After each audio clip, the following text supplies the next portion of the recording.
Inilah detik-detik aksi pencurian 10 mukena masjid yang dilakukan oleh seorang pria di Jalan KH Achari, Kelurahan 14 Ulu, Kecamatan Seberang Ulu 2 Palembang. Aksi pelaku yang terekam CCTV dia lakukan dengan masuk secara mengendap-endap ke dalam masjid dan mengambil mukena yang berada dalam lemari masjid yang dimasukkan ke dalam plastik. Penjaga masjid yang curiga melihat gerak-gerik pelaku saat masuk ke dalam masjid itu pura-pura masuk ke dalam kamar mandi.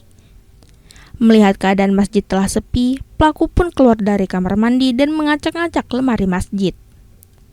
Kecurigaan jemaah dan marbot masjid pun membuahkan hasil, lantaran aksi pelaku berhasil digagalkan. Mukena itu yang malingnya cowok apa cewek? Cowok. Itu alasannya untuk apa itu penjelasan dia, Pak? Tapi dia kemarin tuh di sekta itu pengakuan dia untuk emaknya makan.